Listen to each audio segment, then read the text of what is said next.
시간이 얼마 남지 않았습니다.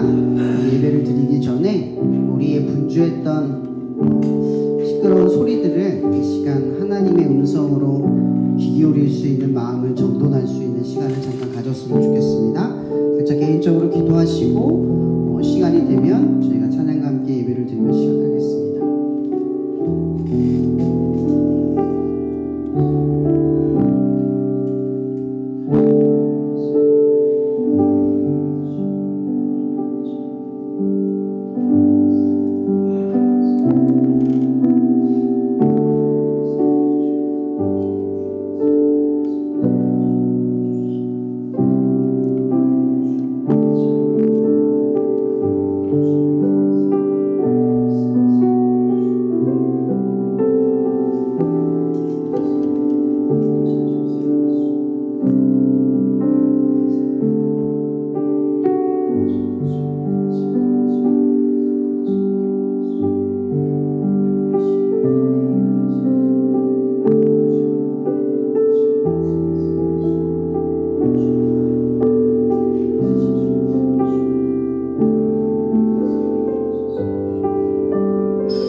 순서지에 있는 사도신경을 다 함께 고백하며 나아가겠습니다.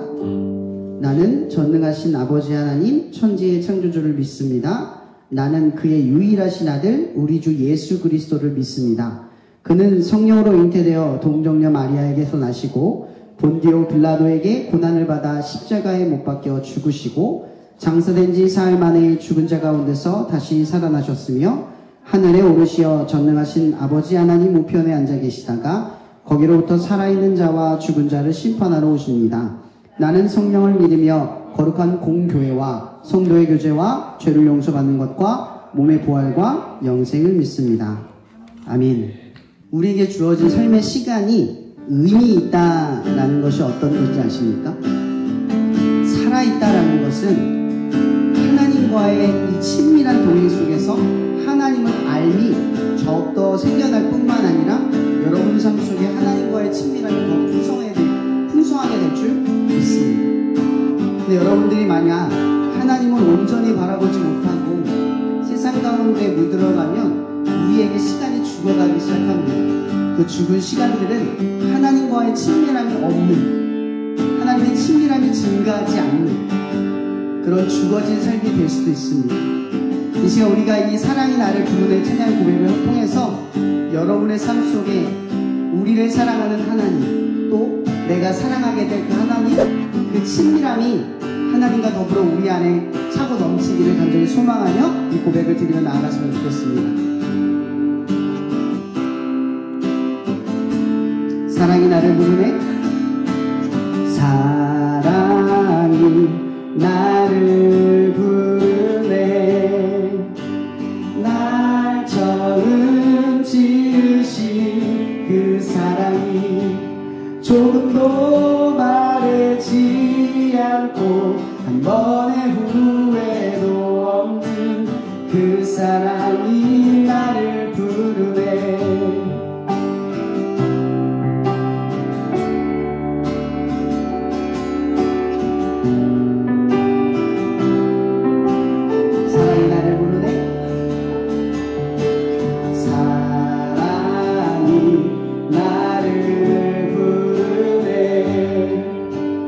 날 처음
우리 박수 함께 찬양할까요?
십자가라는 찬양을 고백하며 나아가겠습니다.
지친 발걸음 흐르는 눈물 온 땅을 적시네.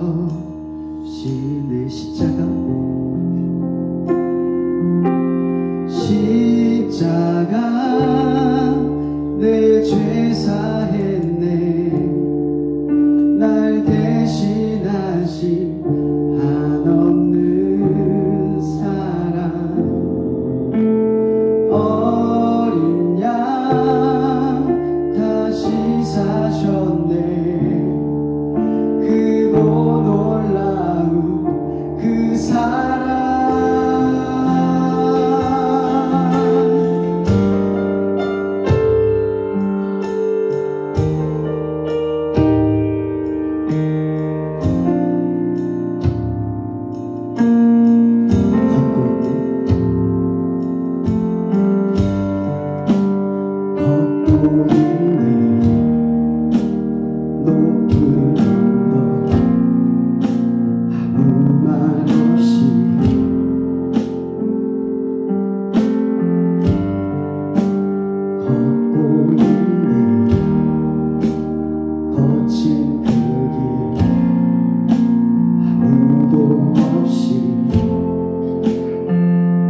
발걸음 흐르는 눈물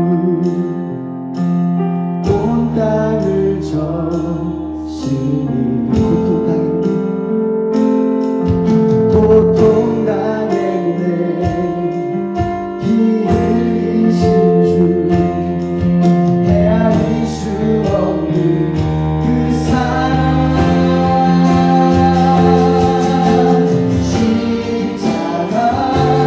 십자가에 죄 사했네 날 대신하신 없는 사랑 어느냐 다시 사셨네 그 놀라운 그 사랑 십자가 내 죄 사했네 날 대신하신 없는 사랑 어느냐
하나님의 은혜와 사랑에 감사를 드립니다.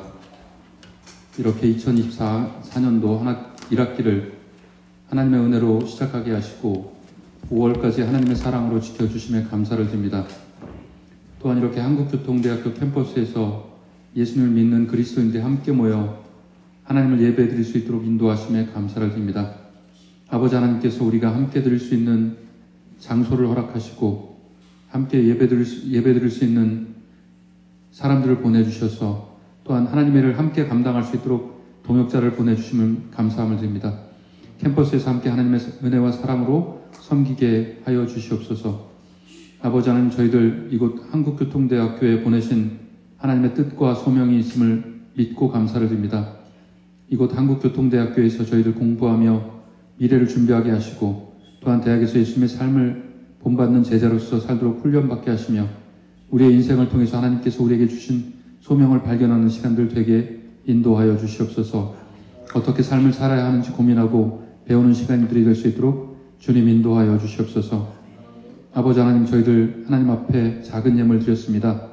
이 헌금이 쓰이는 곳에 하나님께서 함께 하셔서 주의 빛을 나타내는 데 쓰일 수 있도록 인도하여 주시옵소서. 아버지 하나님, 저희들 캠퍼스 예배를 시작하고자 합니다. 우리가 드리는 예배가 하나님께 온전히 드리는 예배가 되도록 인도하여 주시옵소서. 아버지 하나님의 말씀을 전하시는 황세영 목사님 지켜주시어 하나님의 말씀을 잘 대언하실 수 있도록 인도하여 주시옵소서. 아버지 하나님, 우리들 이 시간 신령과 진정으로 예배 드릴 수 있도록 하나님께 집중할 수 있도록 주님 인도하여 주시옵소서. 이 모든 말씀 우리를 구원하신 우리 주 예수님 이름으로 간절히 기도드렸습니다. 아멘.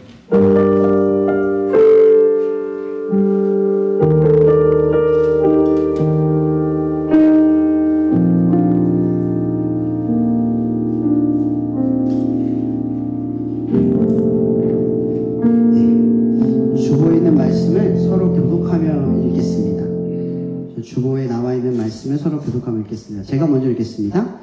예수께서 배에 오르사 건너가 본 동네에 이르시니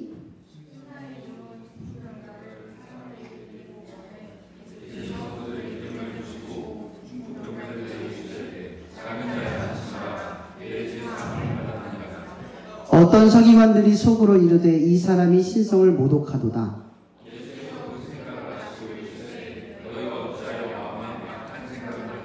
내 제사함을 받았느니라 하는 말과 일어나 걸어가라 하는 말 중에 어느 것이 쉽겠느냐.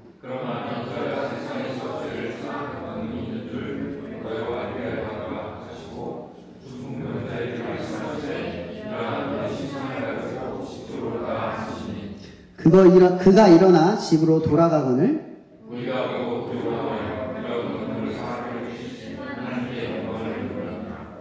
예수께서 그곳을 떠나 지나가시다가 마태라 하는 사람이 세관에 앉아있는 것을 보시고 이르시되 나를 따르라 하시니 일어나 따르니라.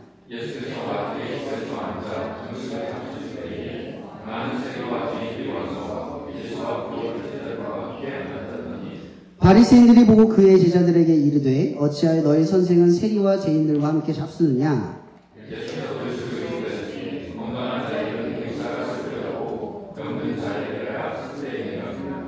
너희는 가서 내가 구유를 원하고 제사를 원하지 아니하노라 하신 뜻이 무엇인지 배우라. 나는 의인을 부르러 온 것이 아니요 죄인을 부르러 왔노라 하시니라.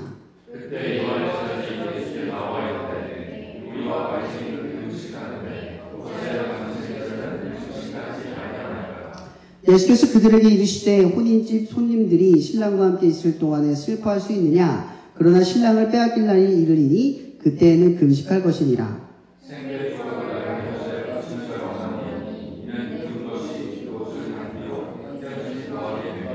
함께 읽겠습니다. 새 포도주를 낡은 가죽 부대에 넣지 아니하나니 그렇게 하면 부대가 터져 포도주도 쏟아지고 부대도 버리게 됩니다. 새 포도주는 새 부대에 넣어야 둘이 다 보존되느니라. 아멘. 오늘 주제는요, 죄란 무엇일까? 라는 주제를 가지고 전하려고 합니다. 그럼 기독교에서 말하는 죄랑 세상에서 말하는 죄는 전혀 다른 본질적 의미를 가지고 있다는 거 아십니까? 예를 들어서 여러분들이 어떤 도덕이나 법적인 문제를 저질렀을 때 그의 죄, 그런 죄들은 그 법률이라고 하는 해석 안에서 우리가 판단을 할 수 있습니다. 이 법이라고 하는 건요, 이 문헌 안에 있는 내용과 헌법과 여러 가지 내용을 조율해서 그 정의가 달라질 수도 있습니다. 그러니까 법이라고 하는 것은요, 절대적인 기준이 아니라 상대적 기준이 될 수 있다는 거예요. 그러니까 시대적 변화와 상황에 따라 법이 변화할 수 있다는 거죠. 그러니까 법이라고 하는 게 우리를 선하다, 악하다 규정짓지 않아요. 근데 가끔 우리가 뉴스 같은 거를 보면요, 어떤 법정 싸움을 하다 보면 법정에서 이겼다 하면 무슨 느낌 받아요? 선하니까 이겼다 이런 느낌을 받을 때가 있어요. 나쁜 사람이니까 졌다 이런 반응을 얻을 때가 있어요. 자연스럽게. 우리도 모르게 법률이 정의가 아닌데 법률이 이긴 것과 진 것을 따라서 선한 것과 악한 것을 판단하기도 한다는 거죠. 왜 우리가 이런 생각을 하냐? 우리는 항상 어떻게 생각하냐면 뿌린 대로 거두고 노력대로 이루고 수고한 대로 대가를 얻는 이런 자연스러운 인과응보와 사필규정적인 이런 패턴을 하나님의 섭리처럼 인식을 한다라는 거죠. 여러분 어때요? 세상에 선한 사람들이 정말 선한 열매를 맺고 선한 결과와 선한 삶을 살고 또 악한 사람들이 악한 결과를 맺고 악한 상황을 맞이합니까? 어때요? 절대 그렇지 않아요. 그렇다면 하나님의 섭리는 틀린 걸까요? 아니라는 거죠. 중요한 건 하나님의 섭리는요, 사필 규정 그리고 인과응보가 아니라는 거예요. 악한 짓을 했기 때문에 악한 상황이 벌어지고 선한 일을 했기 때문에 선한 영광이 이른다 이게 아니라는 거죠. 하나님은 세상을 지을 때 그렇게 지었긴 했지만 이것은 하나님의 섭리가 아니라는 거예요. 이건 우리의 논리라는 거죠. 노력을 하면 꿈을 이루고 참아내면 문제가 해결되고 선한 일을 꾸준히 하면 영광이 오거나 인정을 받는 그런 이치가 아니라는 거죠. 왜 여기서부터 출발하려고 하냐면요, 이 죄라는 건요, 아까도 얘기했지만 죄라는 거는 여러분 이 세상에서 죄는 상대적 기준이에요. 굉장히 상대적 기준이에요. 포스트 모더니즘이라고 하는 시대관은요, 다양성에 대한 해석이 필요한 시대예요. 그러니까 너무나 다양한 것들에 대한 이해를 요하다 보니까 뭐가 사라졌냐 하면 상대적 기준이 가장 필요하게 됐고 그 기준 때문에 뭐가 필요 없게 되죠? 절대적 기준이 필요 없어져요. 왜냐하면 절대적 기준을 가지면 다양성을 해석하기가 어려워지는 방해 요소가 되기 때문에 그래요. 그 절대를 빼버려야 서로를 이해하고 공존할 수 있다고 믿는 게 포스트 모더니즘의 시대관이거든요. 그러다 보니까 뭐가 있냐면 이런 거예요. 상황과 시대에 따라 그리고 어떤 문화와 배경에 따라 달라지면 여러분 그건 절대적 기준이 안 돼요. 그죠? 그러면 그 기준은 여기 가면 여기 기준이 되고 저기 가면 저기 기준이 될 수 있다는 거죠. 우리나라에서 그 아이가 결혼하는 나이가 어느쯤 될까요? 저도 잘 모르는데 보통은 우리가 18세, 19세 이 정도가 가장 그 결혼할 수 있는 정년기라고 생각하는 것 같아요. 그죠? 근데 저기 이슬람 가면은 몇 살이 결혼하죠? 13살? 14살? 이때 결혼을 해요. 근데 그 문화에 가면요, 그게 악한 게 아니라 당연한 거예요. 일부 다태제, 우리는 일부 일처제잖아요. 근데 우리나라도 일부 일처제이면서 일부 다처제죠. 사실 속이는 거잖아요. 법으로 속이는 거란 말이에요. 조선시대도 그랬어요. 후궁처럼 사람들 똑같이 그런 짓을 했단 말이에요. 겉으로만, 유교적으로만 그렇게 한 거예요. 근데 어쨌든 우리나라 인식에서 바라보면 저기 그 이슬람이나 저런 중동 쪽에 있는 문화에서 있는 법과 우리 해석이 다를 수가 있다는 거죠. 여러분 싱가포르 가서 껌 뱉으면 여러분 빠따 맞아요. 알죠? 태형이에요, 태형. 진짜 아프대요. 약을 다시 낫게 하면 또 때린대요. 진짜 심하대요. 근데 우리나라에서 태형하면 어떻게 돼요? 야만적이라고 생각할 수 있을 거예요. 그죠? 껌 뱉는 게 왜 태형까지 간 일이죠? 그 정도까지 위협될 일인가요? 아니잖아요. 그죠? 이건 문화와 상대적 기준인 거예요. 그 나라의 법과 문화 전통을 따르는 거예요. 근데 이게 절대적인 게 아니라는 거죠. 이런 건 우리는 보통 뭐라고 하냐면 진리라고 하지 않아요. 진리란 어떤 상황과 문화와 배경에 따라서 절대 바뀌지 않아야 돼요. 그래서 죄라고 하는 것이 뜻이 뭐냐면요, 관역을 벗어나다는 뜻이래요. 하타라고 해서. 이런 관역을 벗어나다는 얘기는 딱 이런 얘기예요. 여기 관역에 점이 있다고 칩시다. 그 한 점에만 맞아야 되는 거예요. 그 한 점을 벗어나면 다 뭐예요? 죄가 되는 거예요. 근데 그 한 점이 하나님이라는 거죠. 절대적 진리예요. 선이라고 딱 규정 지으면 그걸 우리는 선이라고 부르지만 사실은 하나님이 선이에요. 누가 이분법적으로 생각을 하는데 악이 있다고 생각하는데 악은 존재하지 않는 거예요. 마치 물이 온도가 있는데 온도가 없어지면 마이너스 1도가 되죠. 그럼 열이 없다라는 뜻이 되는 거예요. 존재하지 않는다라는 뜻이 되는 거죠. 무슨 이해가 되시죠? 하나님은 선하다. 그럼 선하지 않다라는 건 하나님이 존재하지 않는 상태에 이르는 그 어떤 상태를 말한다라는 거죠. 그러니까 죄라고 하는 게 우리는 어떻게 생각하냐면 어떤 그 법 조항을 따라서 어겼을 때, 기준을 어겼을 때, 행동으로 표현했을 때 죄라고 규정을 지어요. 근데 이 성경에서 말하는 죄는 뭐냐? 하나님을 비껴난 모든 것이 다 죄가 된다라고 하는 거예요. 어때요? 세상께 지키기 쉽나요? 하나님께 지키기 쉽나요? 하나님께 지키기가 어려워요. 불가능해요. 모든 관역이 하나님을 맞춰야 하지만 모든 삶의 관역이 하나님을 맞춰야만 해요. 가능할까요? 여러분의 삶에서? 우리가 그리스도인은 되었지만 죄를 안 짓고 사는 게 아니죠. 그죠? 하나님의 그 기준 안에 늘 들어가는 것도 아니잖아요. 그죠? 어때요? 이렇게 생각하니까 여러분들이 지금 살아있는 것, 예배드리는 것, 지금 여러분이 하고자 하는 것을 원하는 것을 얻는 것, 이거 다 죄를 안 졌기 때문에 얻는 걸까요? 제가 이거 얘기하려고 앞에 서두를 길게 한 거예요. 아까 제가 얘기했죠. 하나님의 섭리는 인과응보 사필 규정이 아니에요. 만약 하나님의 섭리가 인과응보 사필 규정이라면 우린 다 죽어야 돼요. 죄의 기준에 미치지 못했으니까. 그럼 하나님의 선한 기준에 미치지 못했어요. 하나님이 저스티스, 단지 심판자이자 그 정의만을 가지고 우리를 대하시는 분이라면 우린 죽어야 되는 거예요. 그러니까 하나님의 논리는 뭐가 아니다? 선과 악이 아니라는 거예요. 하나님의 섭리는 그 두 기준을 따라서 우리를 바라보는 분이 아니라는 거죠. 근데 우리는 하나님을 어떻게 바라봐요? 그렇게 바라본다는 거죠. 왜 우리가 하나님을 부당하게 보는 줄 아세요? 선과 악의 기준이 하나님에게 있는 것처럼 말하지만 실제로는 나한테 있는 거예요. 여러분, 선악을 알게 하는 나무의 열매, 우리 인류가 타락한 그 원인이잖아요. 그죠? 사람들은요, 선악을 알게 하는 나무의 열매를 먹었기 때문에 죄인이 됐다라고 생각을 하죠. 실제로 그게 아니에요. 여러분, 선악을 알게 하는 나무가 뭘 의미하는 줄 아세요? 여러분, 그 당시 선악을 알게 하는 나무를 먹기 전에 선은 누구였어요? 하나님이었어요. 그럼 악은 누구였어요? 없었어요. 이게 원래 세상인 거예요. 하나님이 선이었고 악은 존재하지 않았어요. 그냥 하나님은 하나님이었다는 거죠. 우리 그냥 하나님을 하나님으로 봤어요. 근데 선악을 알게 하는 나무를 먹고 나니 뭐가 생겨요? 마음 안에 하나님이 있었는데 그 안에 뭘 채워요? 내가 들어가 있는 거예요. 선악의 기준이 내가 되는 순간 하나님이 내 삶에서 떠나게 돼요. 하나님이 내쫓은 거예요. 그러니까 선악을 알게 하는 나무를 열매를 먹은 건 그 죄는 결국 아까 말했던 하타, 관역을 벗어난 존재가 된다는 거죠. 우리 안에 선악의 기준이 하나님이 아니라 내가 돼요. 그래서 하나님을 판단해요, 우리가. 하나님, 이건 부당하지 않아요? 하나님, 쟤는 나쁜 짓을 했는데 왜 저렇게 살죠?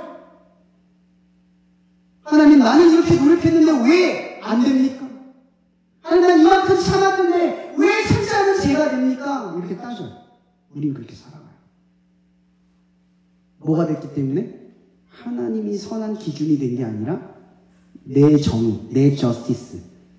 여러분, 그래서 이 포스트 모더니즘의 시대가 최악의 시대를 갖고 있는 거예요. 점점 이렇게 갈 거예요. 각자가 선악의 기준이 되어서 살아가게 돼요. 여러분, 요즘 전쟁 많이 일어났죠? 중동 전쟁, 우크라이나, 러시아 전쟁, 중국과 대만 전쟁, 지금 다 한국과 북한의 이 대두. 여러분, 시대가 다양성을 놓고 가고 있어요. 여러분, 이 다양성을 놓고 우리는 글로벌이라는 말을 하면서 세상이 평화가 올 거라고 바라봤어요. 근데 어때요? 다양성을 주장하면 주장할수록 생겨나는 문제는 갈등과 분쟁의 원인이 된다는 거죠. 인간의 내적 성향은요, 나와 다른 것을 받아들이는 걸 어려워해요. 근데 다양성을 추구한다라는 이 상향은 인간의 기본 성질을 알지 못한 채 말하는 주장이에요. 실제로는 불가능한 거죠. 이것을 계속 주장하면 주장할수록 우리는 계속 이 갈등과 분쟁으로 나아갈 수밖에 없어요. 왜? 이 다양성의 원리는 자기가 기준이 되기 때문에 그래요. 서로가 기준이 되고 서로가 진리가 되고 서로가 옳고 그름의 판단자가 되어버리면 계속 어떤 일이 벌어지겠어요? 자기 주장이 강한 시대가 되는 거예요. 서로 어울리지 못하는 시대가 되고 있어요. 이런 지금 사탄은 우리를 서로와 서로를 분열시키도록 만드는 시대로 가고 있어요. 여러분 혹시 모르는 정보가 있으면 사람들한테 물어봐요. 인터넷, 핸드폰부터 찾아봐요. 누군가에게 도움을 구할 때 핸드폰 먼저 열어보십니까? 사람들에게 찾아갑니까? 여러분 우리가 이렇게 살아가는 게 당연하지만 뭐가 생겨난 줄 아세요? 서로가 분리되기 시작해요. 여러분들이 유튜브에 수많은 정보들을 알아가면 알아갈수록 어때요? 다른 사람들과 어울리지 않기 시작해요. 내가 아는 것이 더 전부라고 생각해요. 여러분 정당의 싸움, 정치적 얘기를 하려고 하는 게 아닙니다. 이 정당의 이 흑백 논리가 왜 지금까지도 통용되는 줄 아세요? 이걸 자기 객관화가 안 된 거라고 이야기하더라고요. 편중되는 거. 내가 아는 게 옳다라는 주장이 이 정당의 논리로 가는 거예요. 자기가 알고 있는 게 틀릴 수 있다는 가정이 안 생겨요. 점점점 세대는 극화되고 있다는 거죠. 젠더 갈등. 저는 생각도 못했어요. 아니 남녀가 왜 싸워요? 난 이해가 안 되는 거예요.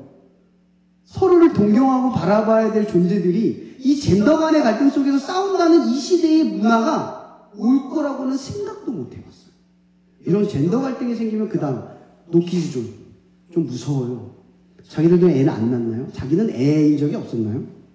아기들이 오지 않는 곳, 애들이 시끄러워서 가지 않는 곳을 만들어서 자기들이 편하게 지내려고 하는 그 분열. 이렇게 계속 뭐가 생겨요? 갈라지고. 이런 관역을 벗어나기 시작을 하는 거예요. 계속해서. 여러분 제가 이 말씀을 하기 전에 시편 32편 1절의 말씀드릴게요. 허물의 사함을 받고 자기의 죄가 가려진 자는 복이 있도다. 아멘. 여러분 이 말을 주의해서 들어보세요. 여러분 아까 제가 뭐라 그랬죠? 이 세상에 죄를 짓지 않는 사람이 단 한 명도 없어요. 그죠? 그래서 인과 응고 사필 기적으로 따진다면 우리는 다 죽어야 정당합니다. 근데 이 말 한마디가 딱 들어와요. 허물의 사함을 받고 자신의 죄가 가려진 죄가 복이 있도다. 여러분 다 복받은 사람들이에요. 여러분 하나님의 정의를 따지자면 우리는 다 죽어야 돼요. 근데 그분의 사랑이 이 모든 걸 덮으니까 살 수 있는 거예요. 여러분 세상이요 악하고 선한데 그런 사람들이 죽지 않고 계속 살아갈 수 있는 이유는요 하나님의 인자와 긍휼이 우리의 삶의 허물을 덮고 있기 때문에 그런 거예요. 우리는 억울하고 답답할지 모르겠지만요 거꾸로 한번 말해봅시다. 명예로운 사람에게 명예롭지 않은 일상이 없었는지, 성공을 했던 사람에게 그 기회가 온전히 자기의 노력으로만 이루어졌는지, 정의로운 사람에게 그 정의가 자기에게는 정확한 기준으로 살아왔는지. 이 잣대로 말하면 우리는 아무도 정의롭거나 명예롭거나 선하지 않아요. 근데 우리 스스로가 착각을 하죠. 내가 선하다. 근데 여러분 이렇게 생각하는 겁니다. 정의로울 수 있는 건 덮어졌기 때문입니다. 명예로울 수 있는 건 덮어졌기 때문입니다. 우리가 스스로 선하다고 말하는 건 죄를 덮으셨기 때문에 그렇다는 거죠. 우리가 사람들 앞에 드러내는 우리의 모습은요, 엄연히 말하면 우리가 그 실체를 이해하고 있습니다. 우리 선하지도 정의롭지도 명예롭지도 않습니다. 덮여져 있기 때문에 다만 그렇게 불리는 것 뿐이죠. 그러니까 모든 이 사람의 인생이 하나님의 긍휼로 덮여졌기 때문에 우리가 이렇게 은혜롭게 살아갈 수 있다는 거예요. 근데 이걸 복으로 알고 있는 사람이 있을까요? 내일을 살아가는 우리가 오늘의 죄가 덮여졌기 때문에 내일의 일상을 부여받고 있다는 사실을 우리가 알고 있냐는 거예요. 복받은 인생이라는 걸 이해하고 있냐는 거죠. 그럼 오늘 말씀을 보면요 아주 이상해요. 보세요. 중풍병자가 갑자기 등장을 합니다. 여러분 이 당시에 중풍병자는 어떤 사람이에요? 저주받은 인생이에요. 저주받은 인생. 근데 예수님께서 이 저주받은 인생, 다른 복음서에서는 친구들이 옥상에서 내려줬다라고 표현을 하죠. 이 중풍병자가 예수님 앞에서 고침을 받는데 예수님께서 뭐라고 말씀하세요? 일어나 걸으라 이렇게 말씀하시나요? 오늘 본문에 뭐라고 말해요? 죄사함을 받으라. 여러분 이거 말이 이상하잖아요. 왜 이렇게 말씀하실까요? 죄사함을 받으라. 여러분 이건요 뭐 때문에 그런 거냐면 이 중풍병자는요 이미 자기가 이 병에 걸려서 몇십 년을 누워 있었던 것보다 더 고통스러운 게 뭔지 아세요? 너는 이 죄 때문에 그렇게 살아난 거야. 넌 이 죄 때문에 그렇게 살고 있는 거야. 이 모습은 죄의 원흉이야. 넌 죄인이야. 이게 박혀 있었던 사람이에요. 일어서도 그 죄인이라는 이 죄로 느꼈던 내 스스로가 죄야 쓰레기라고 말했던 그 사람들 앞에 서기가 어려운 존재라는 거죠. 근데 예수님의 권위가 사람들 앞에서 선포하는 거예요. 죄사함을 받으라. 이 말 한마디가 이 중풍병자를 이렇게 세우는 거예요. 근데 중요한 건요, 이 이야기의 스토리는 이 중풍병자를 위해서만 하는 이야기가 아니에요. 오늘 이 본문에 누가 등장하는 줄 아세요? 서기관과 바리새인 그리고 수많은 제사장들과 랍비들이 등장을 해요. 근데 그 랍비와 제사장들이 오늘 말씀에 뭐라고 말하느냐면 이렇게 말을 해요. 어떤 서기관들이 속으로 이르되 이 사람이 신성모독하는구나. 여러분 지금 무슨 말하는 건 줄 아세요? 예수님께서 하나님의 아들로서 죄사함의 권위를 발휘했을 때 그 예수님의 모습은 이미 수많은 사람들에게 그분이 하나님의 아들이라는 역사를 충분히 보여준 뒤에 보여준 말씀이에요. 근데 사람들은요 뭐라고 말하냐면 자기가 기준이 되어서 예수님을 판단하는 거예요. 왜죠? 왜 판단하는 줄 아세요? 중풍병자는 저주받은 죄인이거든요. 근데 자기들은 의인이잖아요. 그죠? 하나님이 의로운 존재라면 누구를 봐야 돼요? 중풍병자가 아니라 자기들을 봤어야 되는 거예요. 이 사람들의 논리에서. 근데 예수님이 누굴 봐요? 중풍병자를 보는 거예요. 그러니까 이 바리새인과 서기관들과 지금 자기를 의롭다 보는 사람들은 이 상황이 도무지 이해가 되지 않고 그리고 예수님의 행동이 분별되지 않는 하나님의 아들로서 적합하지 않는 결단과 판단이었다 라고 지적을 하는 거예요. 그래서 그 이후에 이 사람들이 뭐라고 말합니까? 마태를 불렀더니 뭐라고 말해요? 저가 죄인들과 어울린대요. 계속 정죄를 하는 거예요. 계속 판단을 해요. 근데 중요한 게 뭔지 아십니까? 이 사람들의 판단은 지금 중풍병자를 비교하는 데서 나오는 거예요. 하나님에 의해서 내가 의롭다고 말하는 게 아니라 하나님의 긍휼과 은혜로서 그 은혜 안에서 내가 의로운 존재로 확인하는 게 아니라 지금 뭘로 보는 줄 아세요? 중풍병자를 보면서 나는 의롭다. 예수 그리스도를 판단하면 나는 의롭다. 이렇게 말하는 거예요. 이게 얼마나 무서운 말인 줄 아세요? 제가 박영선의 요배 설교에서 요배 친구들이 하는 이야기에 대한 내용을 이렇게, 책 내용에 이렇게 말합니다. 우리는 예수를 믿지만 저 사람은 안 믿고 있습니다. 그 사람이 참 안타깝습니다. 안타깝지만 가서 강요하거나 정죄할 필요 없습니다. 그런데 우리는 우리가 예수 믿는 것을 적극적으로 확인하고 자랑할 방법이 없으니까 부정적인 방법으로 확인하기 시작했습니다. 예수 안 믿는 자들을 정죄하고 확인하고 신앙생활을 잘 못 믿는 사람들 꾸짖어 자신을 확인합니다. 그러니 교회가 넉넉함과 웃음이 없어집니다. 그럼 이게 무슨 얘기인지 아십니까? 바리새인과 사두개인들 랍비들이 자기의 의를 어디서 느끼냐 하면 죄인들을 바라보고 교회와 세상을 나누는 데서 나의 우월감을 바라보기 시작했다는 거죠. 이것은 하나님으로부터 나온 의가 아니라 남과 나를 비교하는 데서 얻는 의라는 겁니다. 그러니까 우리의 선악은 무엇이 기준입니까? 나와 상대방의 기준에서 나오는 기준이에요.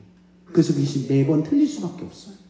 내가 선한 건 저 사람보다, 이 상황보다, 이 문화보다, 이 시대보다 내가 선하기 때문이다라는 판단이에요. 그 기준이 절대적인 기준이 아니라는 거죠.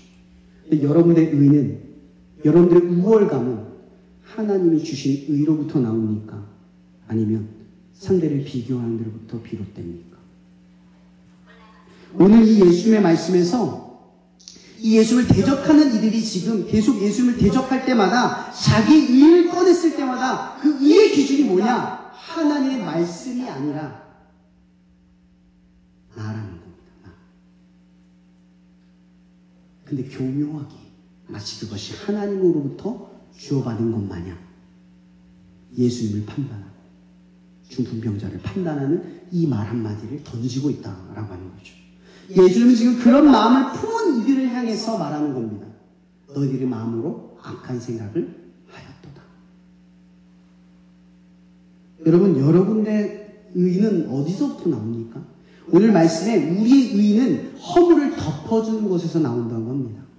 이 얘기는 뭐냐면 죄, 관역을 맞출 수 없는 우리의 인생, 관역 안에 들어갈 수 없는 우리의 인생은 오로지 율법이라고 하는 이 관역 안에서만 선할 수 있다라고 하는 거죠. 근데 우리가 율법으로서 선할 수 있습니까? 율법으로서 하나님 앞에 설 수 있는 자가 있습니까? 없습니다. 없어요. 그래서 예수님께서는 우리에게 이런 말을 말합니다. 내가 율법이나 선지자를 폐하러 온 줄로 생각하지 말라. 폐하러 온 것이 아니라 완전하게 하려 함이라. 여러분 이게 무슨 뜻인지 아십니까? 율법으로는 아무도 구원에 이를 수 없습니다. 이 얘기는 율법으로는 아무도 선에 이를 수 없다라는 말입니다. 그런데 율법은 선하다는 겁니다. 율법은 우리에게 선한 가르침, 선한 길을 알려주지만 율법을 지키는 우리가 선하지는 않다라는 거죠. 그것이 우리를 선하게 만드는 게 아닙니다. 그래서 주님께서 우리의 선함을 이루시기 위해서 선과 악이라고 생각하는 우리의 잘못된 기준으로 바라봤던 하나님에 대한 오해를 부수시는 겁니다. 그 부수시는 오해가 뭡니까? 율법에 관해서 죄를 덮는 겁니다. 여러분, 우리의 의는 우월감에 도취되는 데서 나오지 않습니다. 우리의 의는 사람들과 세상 가운데서 비교하는 데서 나오지 않습니다. 오로지 우리의 의는 우리의 죄를 덮으시기 위해 십자가에서 죽으신 예수 그리스도의 의만이 우리의 의인 줄 믿으시기를 바랍니다. 오늘 말씀에 보면 이런 말이 있습니다. 예수께서 들으시고 이르시되 건강한 자에게는 의사가 쓸데가 없고 병든 자에게라야 쓸데가 있느니라. 너희는 가서 내가 긍휼을 원하고 제사를 원하지 아니하노라 하셨듯이 무엇인지 배우라. 나는 의를 부르러 온 것이 아니요 죄인을 부르러 왔노라 하시니라. 여러분 여기서 말하는 죄인과 의인은 누군지 아십니까? 나는 의인을 부르러 오지 않았다고 합니다. 이 의인이 누굽니까? 자기를 의인이라고 생각하는 우월감에 도취된 사람들을 의미합니다. 그럼 죄인은 누구입니까? 바로 내 허물을 덮으신 예수밖에 의가 없다고 말하는 고백하는 자들을 의미합니다. 여러분들은 죄인이라고 생각하는 의로운 자입니까? 아니면 나를 의롭다 여기는 죄인이십니까? 그리고 예수님은 11절에 이렇게 오늘의 말씀 마무리합니다. 새 포도주는 새 부대에 넣어야 둘 다 보존되느니라. 여러분 기독교적인 가치관은 세상의 이해를 바탕으로 그것을 확장하는 게 아닙니다. 그 바탕을 없애는 겁니다.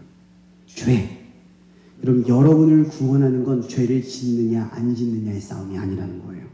제가 이걸 얘기하려고 이렇게 길게 얘기한 겁니다. 기독교에서 말하는 죄란 싸워야 할 대상이 아니라 은혜를 고백해야 할 대상이라는 겁니다. 왠지 아십니까? 로마서 5장 10절에 이런 말씀이 있습니다. 율법이 들어온 것은 범죄를 더하게 하려 함이라. 그러나 죄가 더한 곳에선 은혜가 더욱 넘쳐느니라. 여러분 죄가 더 많았는데 은혜가 넘쳤다는 말이 무엇입니까? 나의 죄의 깊이의 질량을 깨닫는 만큼 주님의 은혜가 얼마나 큰지를 상대적으로 깨닫게 된다는 말씀입니다. 여러분 기독교인들이 나 스스로를 죄인이라고 말하는 것은 그것은 곧 우리가 의로운 존재라는 것을 고백하는 말이 됩니다. 그러나 반대로 내가 의롭다라고 생각하는 것은 곧 예수의 그리스도의 의를 부인하는 것이므로 그것은 스스로 죄인이라고 고백하는 것이 되어집니다. 여러분 제가 오늘 질문 한 가지를 던지는 것이 오늘 제목의 본문입니다. 죄란 무엇입니까? 오늘 말씀은 이것으로 마칩니다. 그런즉 누구든지 그리스도 안에 있으면 새로운 피조물이라 이전 것은 지나갔으니 보라 새 것이 되었도다.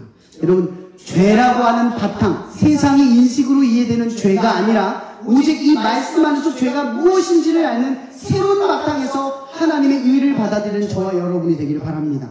더 이상 우리들의 싸움이 죄를 짓느냐 짓지 않느냐의 싸움이 아니라 저 사람은 죄를 졌네 나는 죄를 짓지 않았네의 싸움이 아니라 오로지 허물을 덮어주신 복받은 인생임을 알며 우리를 죄인이라고 고백하며 오늘 하루를 하나님의 인자와 긍휼 속에서 살아가는 그 복받는 인생을 고백할 수 있는 저와 여러분이 되길 바랍니다.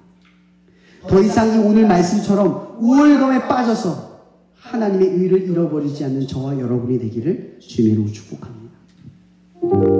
이 시간 기도했으면 좋겠습니다. 로마서 2장에서도 그렇게 말하죠. 너희 판단하는 자다. 우리는 쉽게 남을 판단하기 쉬운 사람들입니다. 저도 여러분 앞에 내세우고 아무것도 없는 인생입니다. 뒤돌아서면 남을 판단하고 정죄하고 너무나 쉽게 우월감에 도취되어서 마치 의인인 양 거짓된 인생을 살아가는 저의 모습이 얼마나 많은지 모릅니다. 여러분, 이 시간 우리가 기도할 때는 우리가 예수 그리스도의 의를 또 잃어버리고 말았습니다. 당신의 의가 우리를 의롭게 하지만 여전히 나는 나의 의를, 나의 기준을, 나의 생각을 남과 나를 비교하는 그 정도의 수준을, 그 우월감에 빠져서 하나님을 부당하다 말하며 원망하는 그 거짓된 인생을 살았음을 고백합니다. 이 시간 기도할 때 우리 이것 가지고 기도했으면 좋겠습니다. 하나님, 이 시간 내 거짓된 우상을 깨부숴 주시옵소서. 우월감에서 비롯된 의가 아니라, 남과 나를 비교하는 데서 나온 의가 아니라,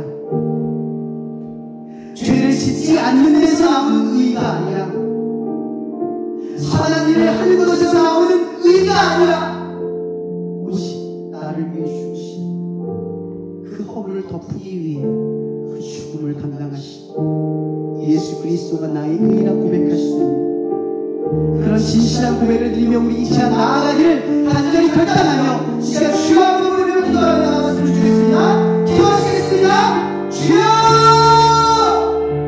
하나님, 나는 무섭습니다. 장난치다가 기도만 잘하다가 교만하여 살다가 노력하다가 선함을 추구하다가 정의를 쫓다가 명예를 쫓다가 나의 시상이 다투거나 무너지기가 마주쳤습니다.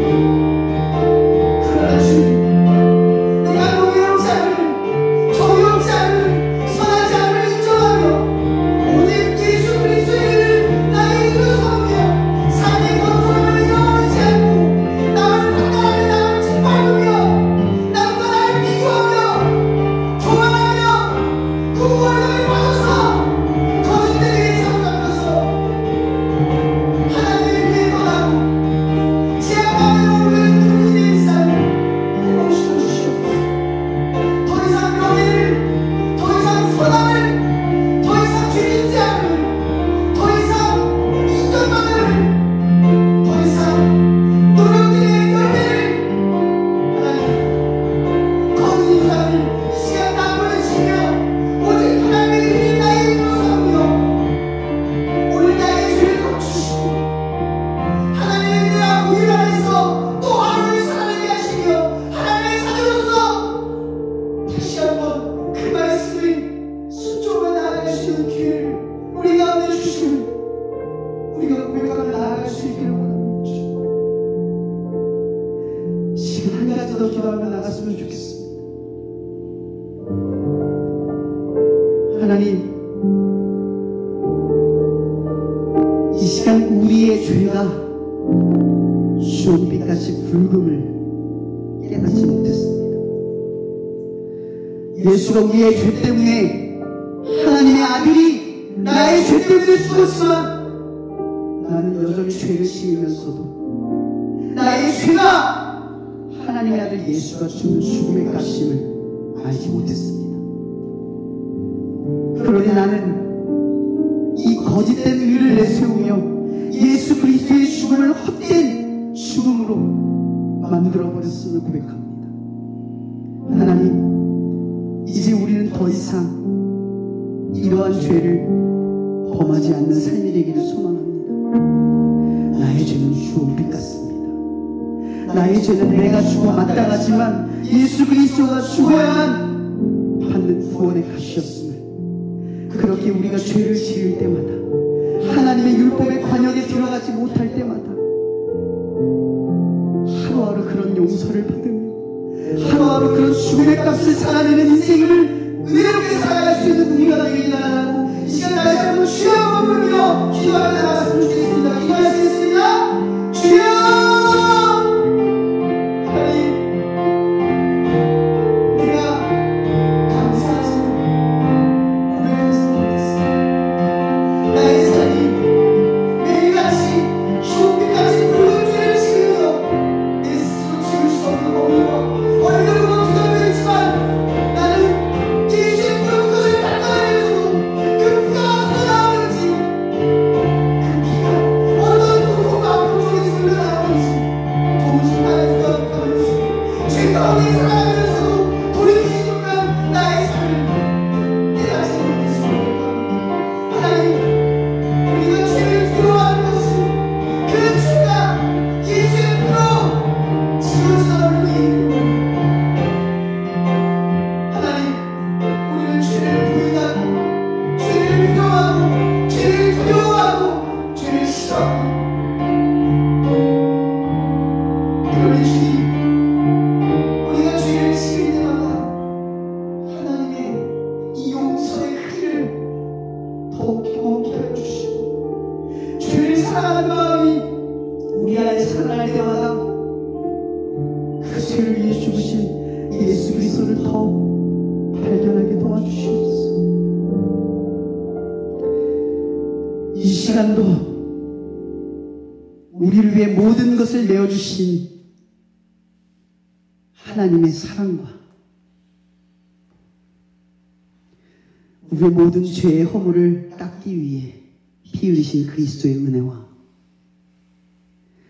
날마다 이 용서의 크기와 예수 그리스도의 의를 깨닫게 하시는 성령님의 교통 역사하심이 그 의로 살아내기를 원하는 하나님의 자녀 머리머리 위에 항상 함께 하시기를 예수 그리스도의 이름으로 축원하며 기도합나이다. 아멘.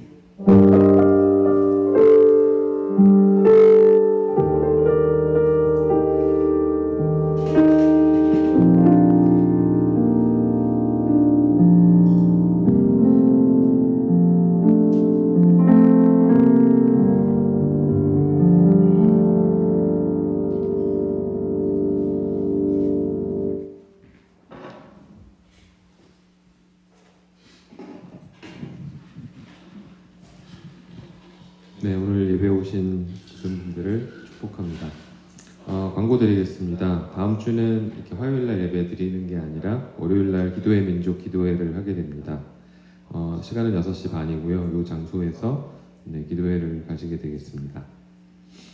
캠퍼스 처치 단톡방에서 큐티 나눔이 이제 이루어지고 있습니다. 그래서 교수님들께서 이제 나눠주시고 계시고, 그거를 보고 이제 묵상을 하셔도 되고, 아니면 개인적으로 또 묵상을 하시고 나눠주셔도 되고, 아니면 개인적으로 묵상을 하셔도 되긴 합니다. 그리고 어저께부터 이제 매주 월요일마다 이제 7시 반에 온라인 큐티 모임을 갖습니다. 그래서 교수님들뿐만이 아니라 학생 여러분도 참여해 주시면 좋을 것 같고요. 그래서 좀 더 좋은 교제가 이제 이루어지고, 또 그래서 그게 이제 우리 캠퍼스 처치의 구성원에 좀 더 좋은 끈끈한 무언가가 되었으면 좋겠습니다. 다음 주는 월요일날 기도의 민족이 있기 때문에요. 다음 주는 이제 이 온라인 큐티는 없고, 그 다음 주 월요일날에 또 이어서 진행이 되겠습니다. 그리고 삶과 신앙에 대해서 뭔가 상담이 필요하시면 목사님께 요청을 해주시면 되겠습니다. 그러면 오늘 예배는 여기서 마치겠습니다.